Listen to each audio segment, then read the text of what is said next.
नमस्कार साथियों, स्वागत है आप सभी का अपने इस YouTube platform study for exams में और मैं राजवीर आप सभी का हार्दिक स्वागत करता हूं। तो जैसा कि आप सभी को पता है कि हम लोग घटना चक्र सीरीज को हम लोग कर रहे थे और इस घटना चक्र सीरीज के अंतर्गत अगर मैं बात करूं आपसे तो हम लोग आधुनिक भारत को हम लोग देख रहे थे और आधुनिक भारत में ये जो हम लोग का होने वाला है ये डे 2 होने वाला है। इसके पूर्व की अगर मैं बात करूं आपसे तो हम लोगों ने पूर्व में हम लोगों ने यूरोपियन कंपनी के आगमन से संबंधित उससे सारे प्रश्न को उनके पीवाईक्यू को हम लोगों ने सॉल्व किया था और जिन प्रश्नों पर अगर चर्चा करने की आवश्यकता पड़ी थी हम लोगों ने उस पर चर्चा भी किया था।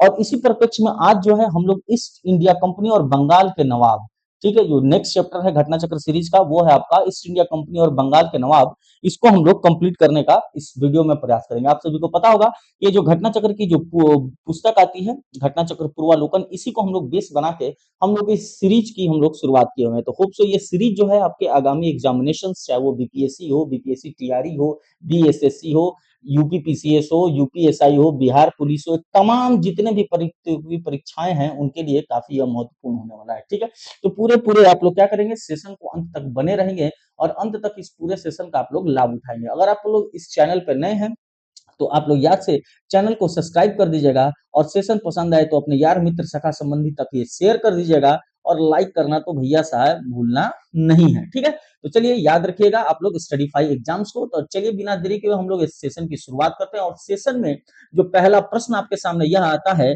पहला प्रश्न आपके सामने यह आता है कि निम्नलिखित में से कौन एक मुगल सम्राट के द्वारा नियुक्त बंगाल का अंतिम गवर्नर था। याद रखिएगा ये प्रश्न आपसे पूछ रहा है कि मुगल सम्राट के द्वारा नियुक्त, यानी अपने से नहीं, ये मुगल सम्राट के द्वारा ही नियुक्त जो था वो बंगाल का अंतिम गवर्नर था। क्या वो सरफराज खान था, मुर्शीद कुली खान था, अलवर्दी खान था या सुजाउद्दीन मोहम्मद खान था? आप सभी को इसका उत्तर कमेंट बॉक्स में देना है। चलिए सभी लोग इसका उत्तर करेंगे कि मुगल सम्राट के द्वारा नियुक्त बंगाल का अंतिम गवर्नर कौन था। तो चलिए मैं आप सभी को बता दूं इसका जो सबसे करेक्ट आंसर सबसे पहले जो इसका होगा वो होगा आपका मुर्शीद कुली खान। ठीक है, मुर्शीद कुली खान साहब जो थे यह क्या थे, यह मुगल सम्राट के द्वारा नियुक्त बंगाल के अंतिम गवर्नर थे यानी सूबेदार थे। अगर आपसे पूछ दे कि किसने इन्हें बनाया था तो याद रखिएगा फर्रुखशियर के द्वारा। ठीक है, किसके द्वारा? फर्रुखशियर, फर्रुखशियर के द्वारा इन्हें बनाया गया था।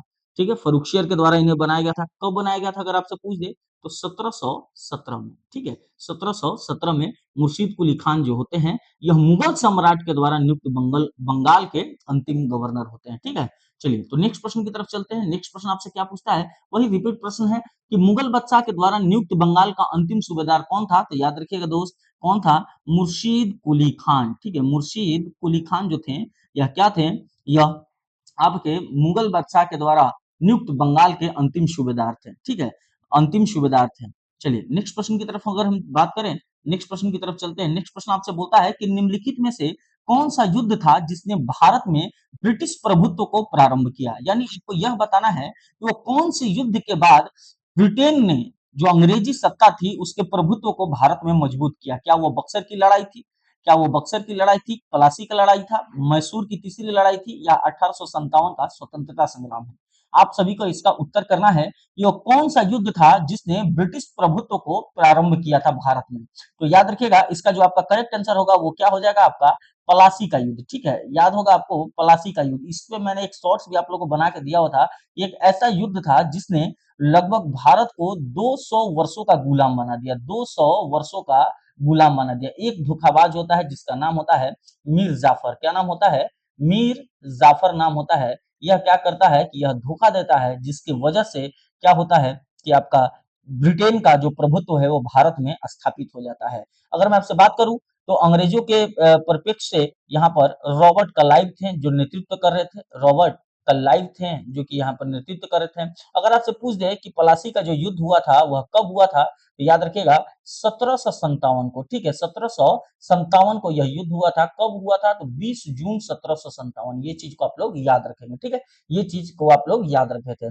लेकिन अगर आपसे एक और सवाल यहाँ पे अगर आपसे पूछ दे कि निर्णायक युद्ध कौन था ब्रिटेन का प्रभुत्व जमाने का, तो निर्णायक की जब यदि बात करें तो आपको उस वक्त बक्सर की लड़ाई जाना है। ठीक है, लेकिन अगर आपसे पूछ दे कि किस युद्ध के पश्चात ब्रिटेन का प्रभुत्व भारत में प्रारंभ हुआ था तो याद रखिएगा वो था आपका प्लासी का युद्ध। ठीक है, होप सो आप लोग को ये चीज आप क्लियर हो रही होंगी, होप सो आप लोग को ये चीजें क्लियर हो रही होंगी।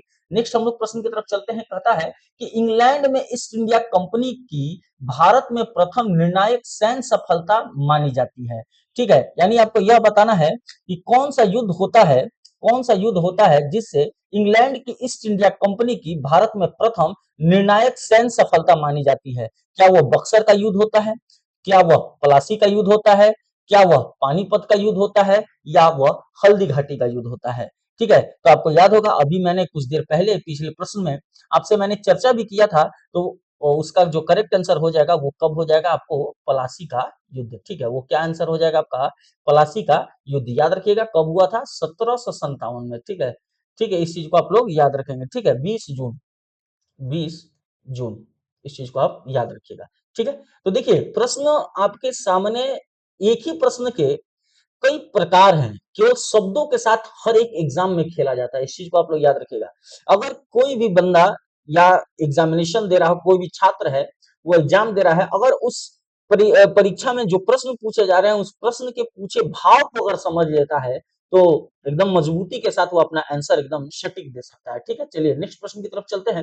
नेक्स्ट प्रश्न बोल रहा है कि प्लासी का युद्ध लड़ा गया था। ये तो एकदम आसान है, आप लोग को तो ऐसे ही उत्तर दे देना चाहिए। आप लोग सभी लोग इसका कमेंट बॉक्स में उत्तर दे देंगे, सभी लोग इसका क्या करेंगे, कमेंट बॉक्स में उत्तर देंगे।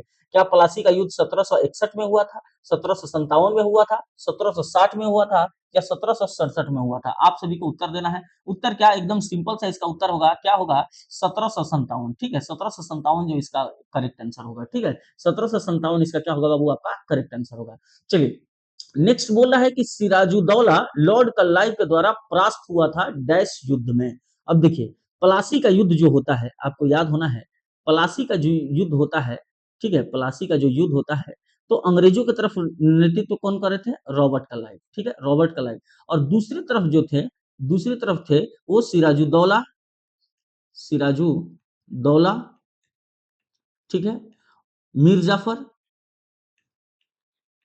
मीर जाफर, इनकी सेना थी।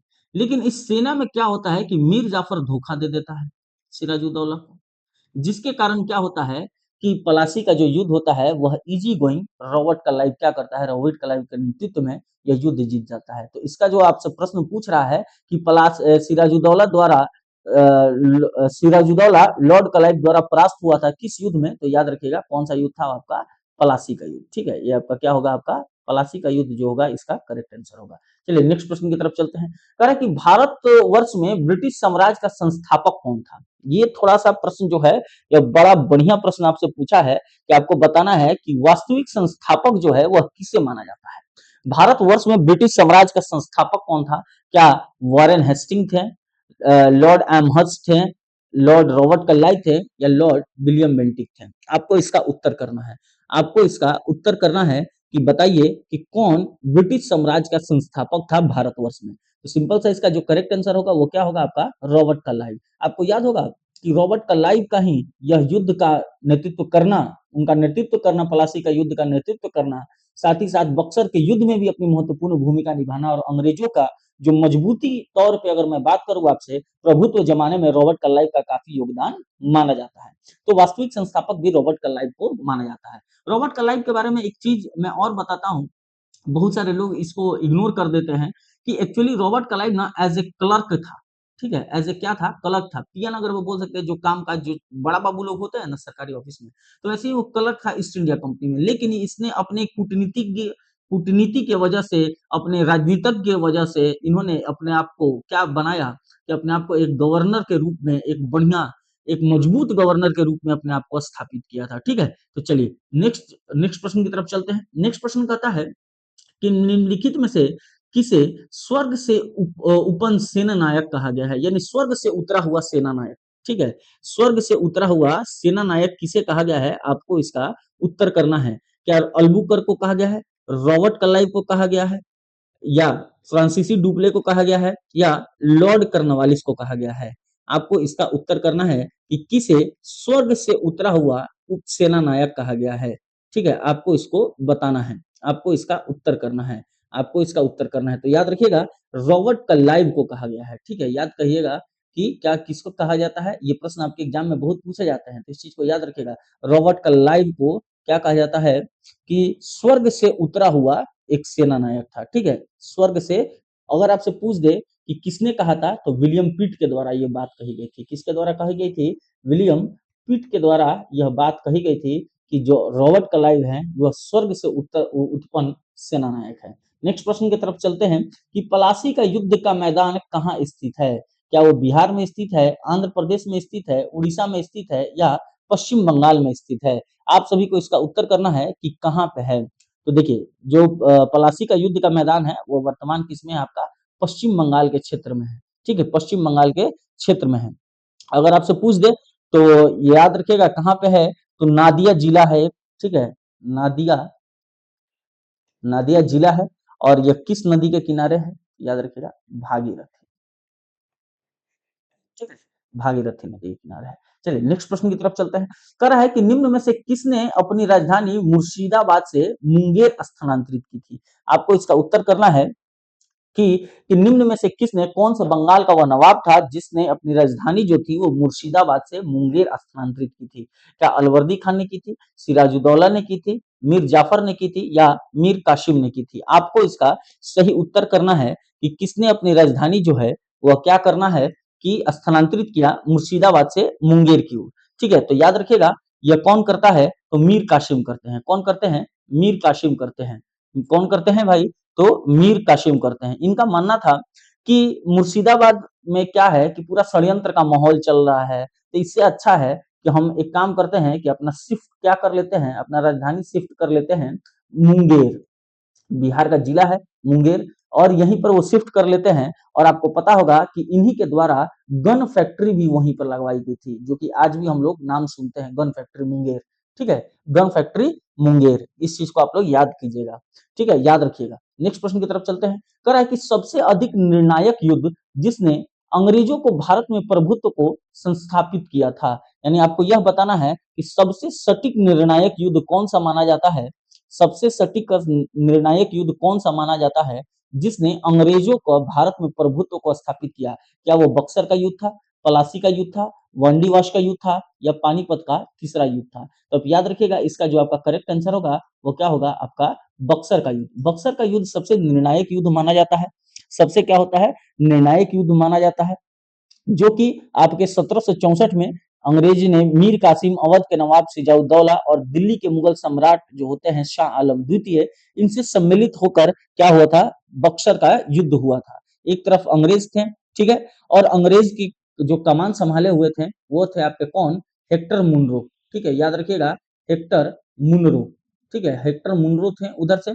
और एक तरफ से आपके मीर कासिम, अवध के नवाब सिराजुद्दौला, दिल्ली के मुगल सम्राट जो होते हैं शाह आलम द्वितीय, ठीक है।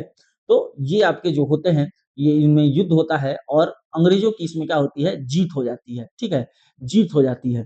चलिए नेक्स्ट प्रश्न की तरफ चलते हैं। नेक्स्ट प्रश्न कहता है कि अंग्रेजी ईस्ट इंडिया कंपनी के द्वारा लड़े गए निम्नलिखित युद्धों में से कौन सबसे सर्वाधिक निर्णायक था? तो निर्णायक युद्ध के नाम से अभी मैंने बताया आपको, बक्सर की लड़ाई जो होती है, बक्सर का युद्ध होता है, वो सबसे निर्णायक माना जाता है, ठीक है। लेकिन अगर मैं बात करूं तो 1757 का जो था, इससे क्या हुआ कि भारत में धीरे धीरे अंग्रेजों का स्थापत्य यानी प्रभुत्व देखने को मिलता है। नेक्स्ट प्रश्न की तरफ चलते हैं। कहता है कि निम्नलिखित में से कौन सा युद्ध भारत में अंग्रेजों के आधिपत्य की स्थापना की दृष्टि से महत्वपूर्ण माना जाता है? यही होगा, उसका आंसर क्या हो जाएगा? बक्सर हो जाएगा। देखिए आप देख रहे हैं ना, एक ही सवाल को कितने शब्दों से खेला गया है, और एक ही शब्दों से, कई शब्दों से खेलकर परीक्षा में आपसे पूछे जाते हैं। मैं अभी जितना आपको करवा रहा हूँ ये सब क्या है? आपका पीवाईक्यू है, प्रीवियस ईयर क्वेश्चन है, यानी आपके प्रत्येक किसी ना किसी एग्जामिनेशन में ये प्रश्न आपसे पूछे गए हैं, ठीक है। चलिए नेक्स्ट प्रश्न की तरफ चलते हैं। कह रहा है कि बक्सर के युद्ध के समय, कह रहा है क्या कि बक्सर के युद्ध के समय दिल्ली का शासक कौन था? अभी मैंने बताया था कि कौन थे? शाह आलम द्वितीय, ठीक है, कौन थे? शाह आलम द्वितीय जो थे वह क्या थे? उस समय दिल्ली के शासक थे, ठीक है, दिल्ली के कौन थे? शासक थे, ठीक है। नेक्स्ट प्रश्न के समय करते हैं। नेक्स्ट समय आपसे पूछता है कि बक्सर की लड़ाई के समय बंगाल का नवाब कौन था?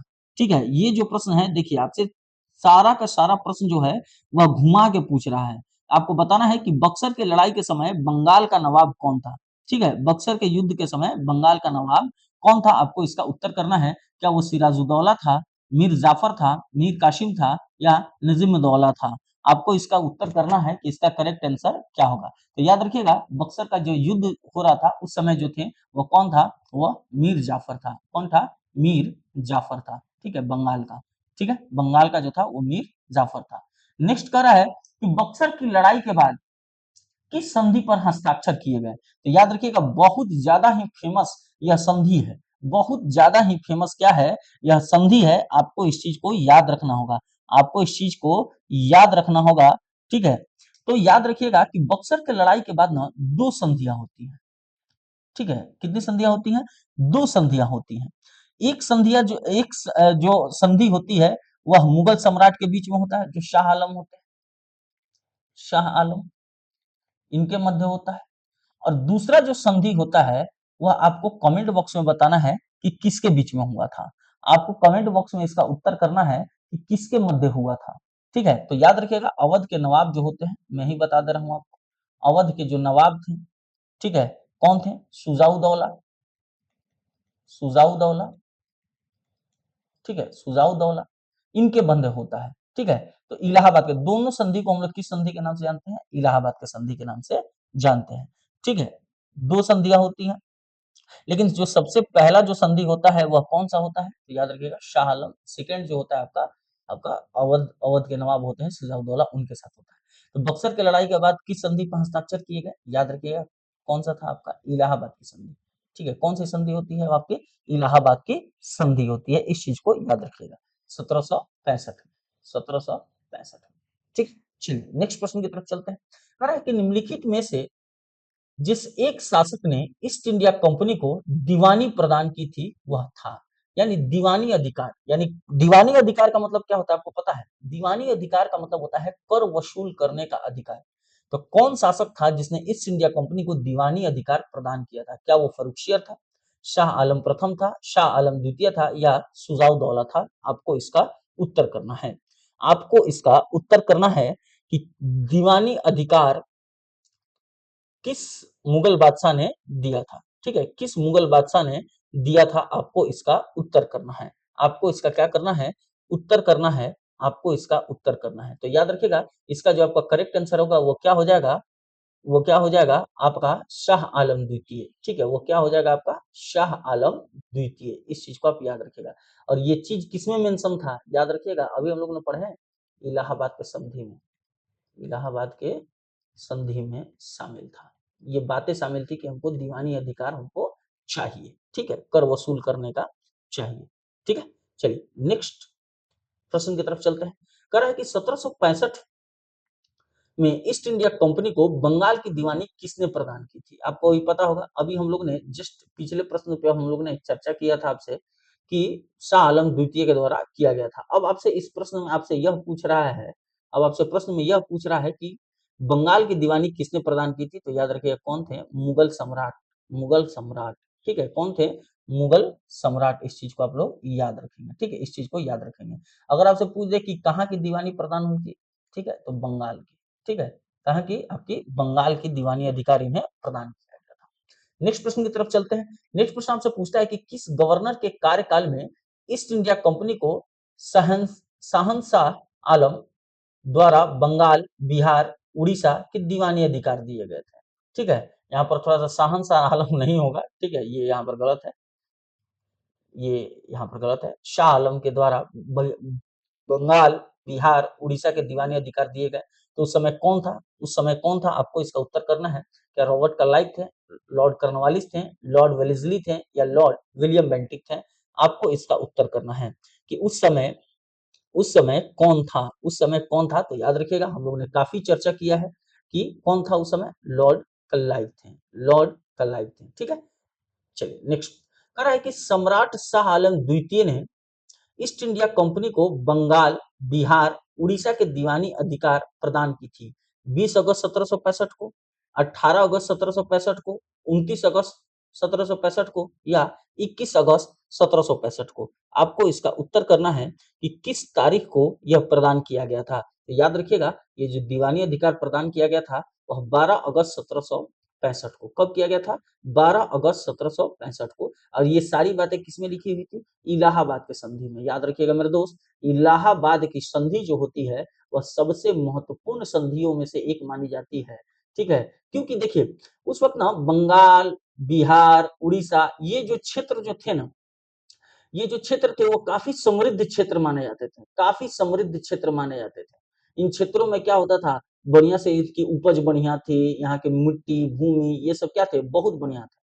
ठीक है, तो अंग्रेजों ने इलाहाबाद के संधि में ये चीज मेंशन किया और मजबूरन शाह आलम द्वितीय को 12 अगस्त 1765 को इलाहाबाद संधि के तहत इन्हें दीवानी अधिकार प्रदान करने को दिया गया। नेक्स्ट चलते हैं। नेक्स्ट प्रश्न आपसे पूछता है कि इलाहाबाद की संधि के बाद रॉबर्ट क्लाइव ने मुर्शिदाबाद का उप दीवान किसे बनाया? ठीक है, मुर्शिदाबाद का उप दीवान किसे बनाया, किसने? रॉबर्ट क्लाइव ने। आपको इसका उत्तर करना है कि इलाहाबाद के संधि के बाद वहां पे किसे बनाया गया था उप दीवान? क्या मोहम्मद रजा खान को बनाया गया था, शिताब राय को बनाया गया था, राय दुर्लभ को बनाया गया था, या सैयद गुलाम हुसैन को बनाया गया था? आप सभी को इसका उत्तर देना है, आप सभी को इसका उत्तर देना है। ठीक है, आप सभी को इसका उत्तर करना है। तो याद रखिएगा, जो वहां का उप दीवान बनाया गया था, किसे बनाया गया था? मोहम्मद रजा खान को बनाया गया था।